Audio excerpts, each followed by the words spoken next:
Praise the Lord. ദൈവത്തിന് സ്തുതി. I thank God and I thank Raju uncle for giving me this opportunity to share my testimony here.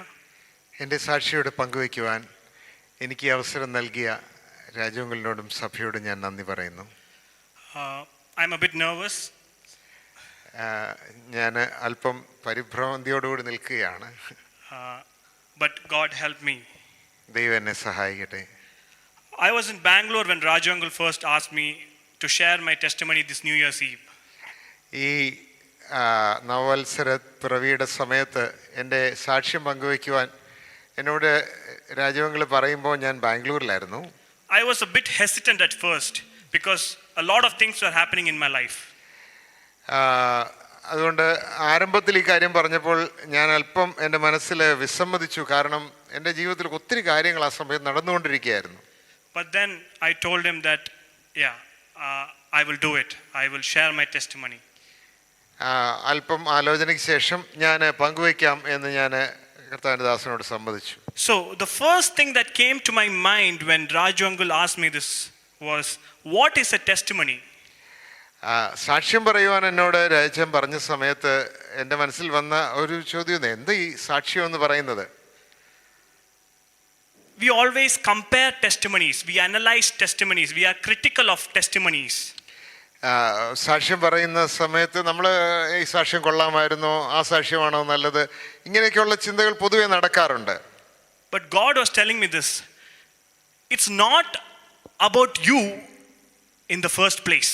എന്നാൽ കർത്താവ് എൻ്റെ ഹൃദയത്തിൽ ഈ ചിന്ത തരികയായിരുന്നു, സാക്ഷ്യം പറയുമ്പോൾ നിന്നെക്കുറിച്ചല്ല നീ പറയാൻ പോകുന്നത്. God put a thought in my heart, and that was a test. We always strive to do something for Christ, and that in turn becomes a testimony. ദൈവൻ്റെ ഹൃദയത്തിൽ ഉണർത്തിയ ഒരു ചിന്ത ഇതായിരുന്നു, നാം ദൈവത്തിന് വേണ്ടി എന്തെങ്കിലുമൊക്കെ ചെയ്യാനായിട്ട് ശ്രമിക്കുന്നു, അത് നമ്മുടെ സാക്ഷ്യമായി തീരുന്നു. But God told me, it's not what you do for Christ that matters. What Christ has done in you and will do through you, that really matters. എന്നാൽ കർത്താവിനോട് ബോധ്യപ്പെടുത്തിയ കാര്യം, നീ ദൈവത്തിന് വേണ്ടി ചെയ്തതല്ല സാക്ഷ്യം, ദൈവം നിന്നിൽ ചെയ്തതും നിന്നിലൂടെ ചെയ്തതുമാണ് സാക്ഷ്യം എന്ന് പറയുന്നത്. Then one more thing I understood was,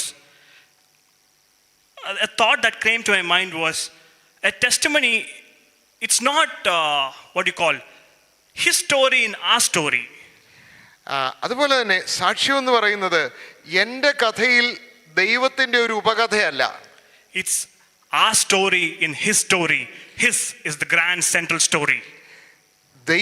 ദൈവത്തിൻ്റെ ആ വലിയ കേന്ദ്രീയ കഥയ്ക്കകത്ത് എൻ്റെ ഒരു ഉപകഥ ദൈവം തുന്നിച്ചേർക്കുന്നതാണ് സാക്ഷ്യം എന്ന് പറയുന്നത്. 4 weeks back I remember Raju uncle saying this. 4 ആഴ്ചയ്ക്ക് മുമ്പ് രാജൻ പറഞ്ഞ ഈ കാര്യം ഞാൻ ഓർക്കുന്നു. Finding yourself. നമ്മളെ തന്നെ കണ്ടെത്തുക. That is a testimony, because that is where you self realize about yourself.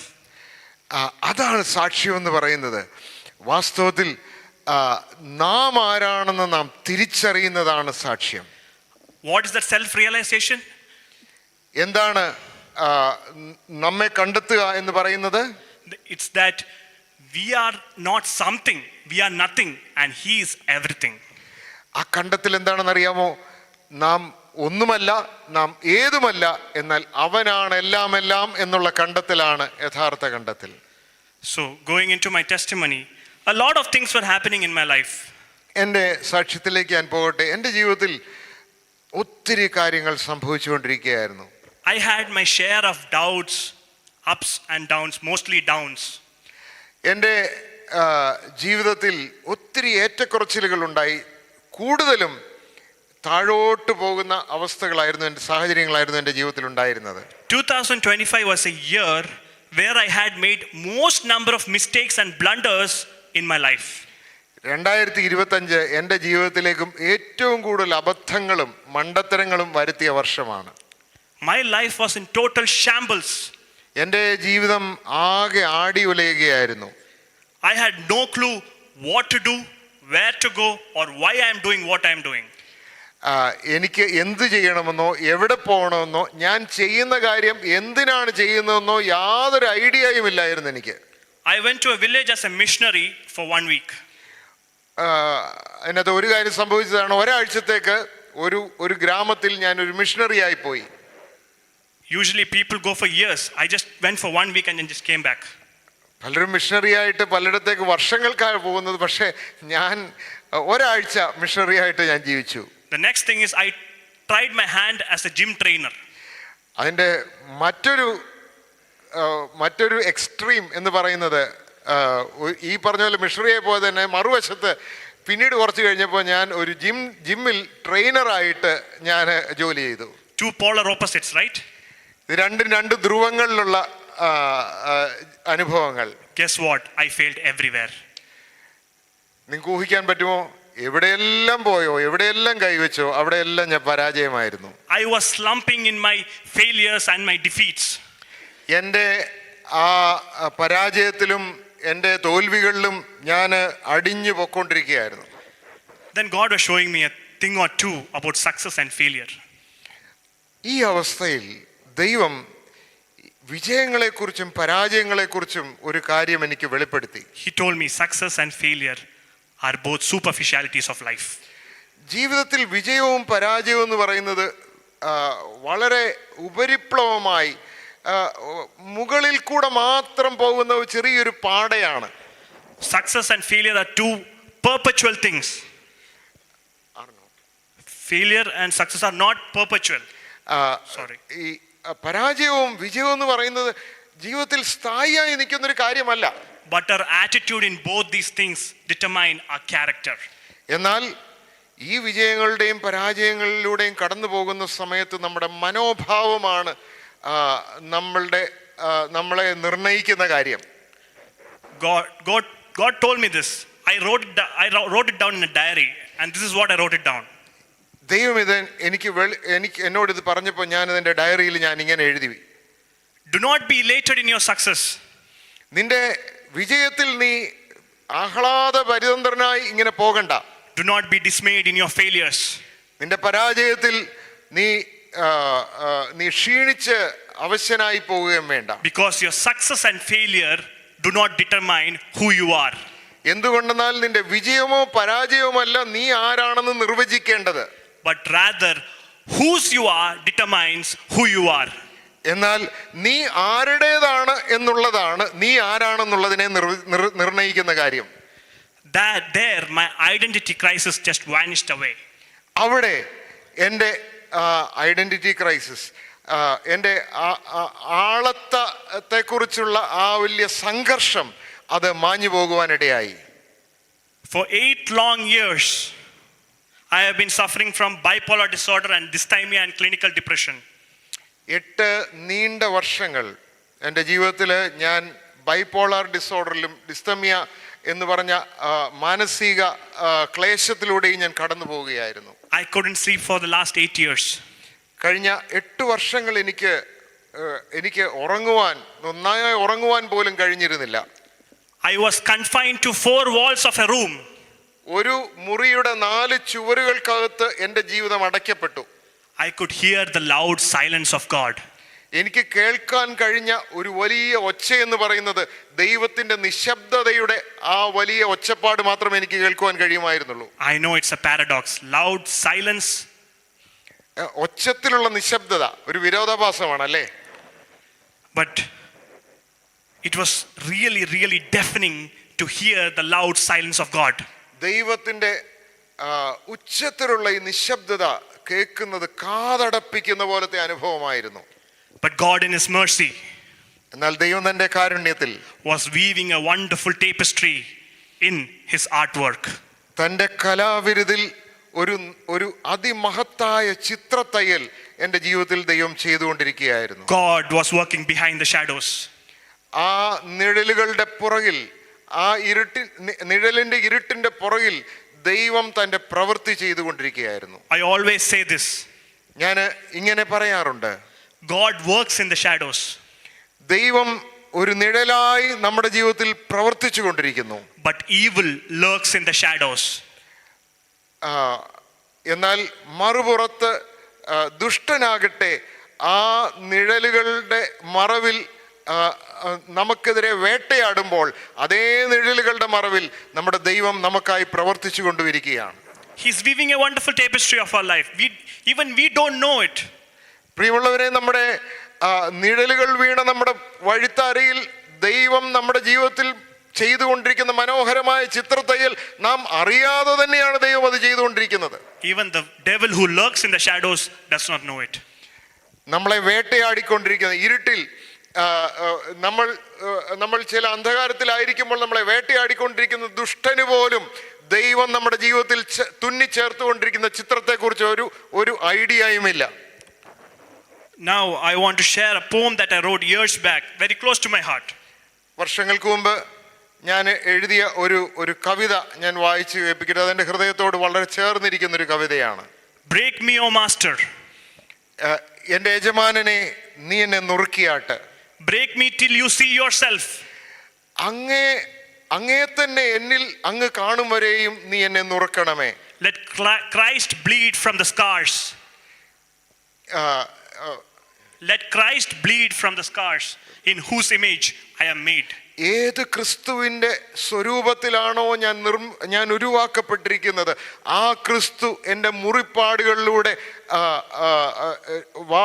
ഒഴുകി വരുമാറാകട്ടെ. Mold me, O master potter. എന്നെ മെനയുന്ന എൻ്റെ കുശവനായ നല്ല യജമാനനെ നീ എന്നെ മെനയണമേ. Mold me till you are ingrained in me. അങ്ങ് എൻ്റെ ഓരോ കണികളിലും രൂഢമൂലമാകും വരെ നീ എന്നെ മെനഞ്ഞുകൊണ്ടിരിക്കണമേ. Let Christ be embedded in my innermost being, in whose image I am made. ഏത് ക്രിസ്തുവിൻ്റെ പ്രതിരൂപത്തിലാണോ ഞാൻ സൃഷ്ടിക്കപ്പെട്ടിരിക്കുന്നത്, ആ ക്രിസ്തു എന്നിൽ എൻ്റെ അകത്തെ മനുഷ്യനിൽ ആഴത്തിൽ പതിപ്പിക്കും വരെ നീ എന്നെ രൂപപ്പെടുത്തിക്കൊണ്ടിരിക്കണമേ. Fill me, O master provider.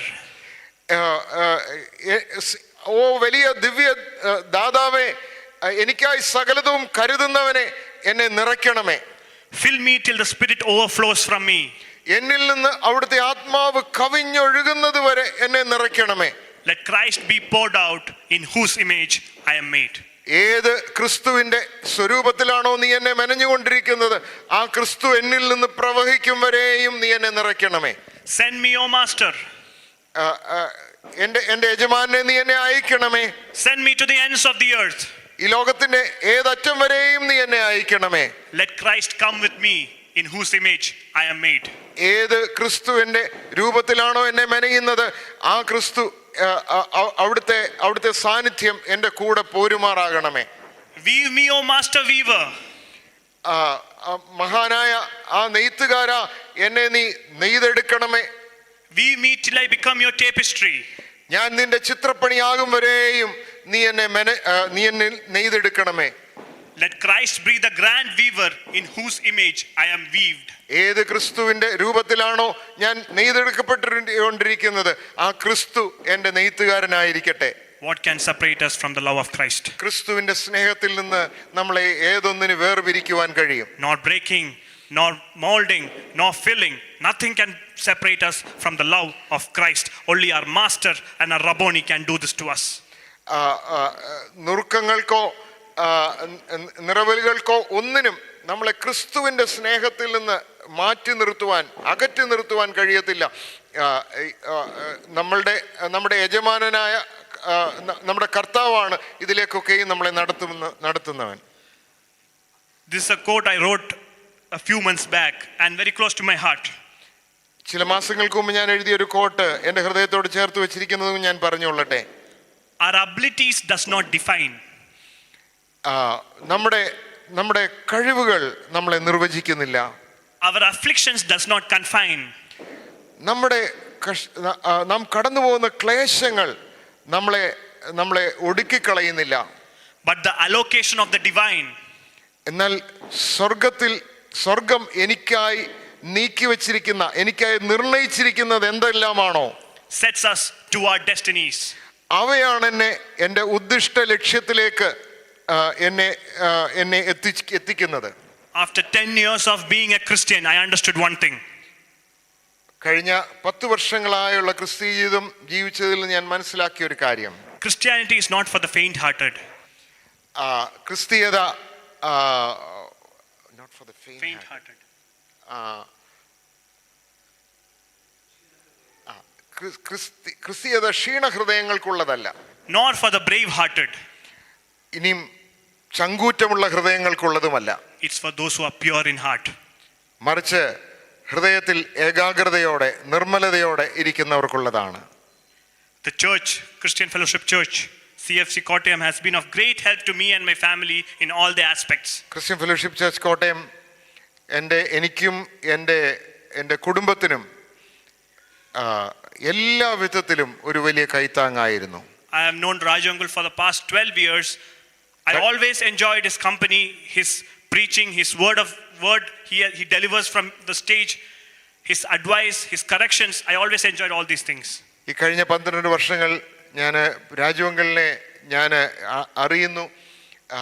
അദ്ദേഹത്തിൻ്റെ വചനം, അദ്ദേഹത്തിൻ്റെ കൂട്ടായ്മ, അദ്ദേഹത്തിൻ്റെ ഗൈഡൻസ്, ഇതെല്ലാം എൻ്റെ ജീവിതത്തിൽ ഞാൻ വളരെ അപ്രീഷിയേറ്റ് ചെയ്യുന്നു. I always enjoy the company of church, especially the youngsters. സഭയുടെ വിശേഷാൽ ചെറുപ്പക്കാരുടെ ആ ഒരു സഖിത്വം ഞാൻ ഒത്തിരി ആസ്വദിക്കുന്നു. One of the best decisions of my life was to come here and enjoy the worship, enjoy the word, and be immersed in the company of the saints. ഞാൻ ഇവിടെ വരുവാനെടുത്ത തീരുമാനം വളരെ അനുഗ്രഹിക്കപ്പെട്ടതാണ് എന്ന് ഞാൻ ഏറ്റുപറഞ്ഞുകൊള്ളട്ടെ. ദൈവവചനം കേൾക്കുവാനും വിശുദ്ധന്മാരുടെ കൂട്ടായ്മ അനുഭവിക്കുവാനും ഇവിടെയുള്ള ദൈവമക്കളോട് ചേർന്നായിരിക്കുവാനും എനിക്ക് അതുമൂലം ഇടയായി. Thank you for having me here. Until next time, praise God. ഞാൻ എന്നെ നിങ്ങളോടൊപ്പം ചേർത്ത് നടത്തുന്നതിനായി ഞാൻ നിങ്ങൾക്ക് നന്ദി പറയുന്നു.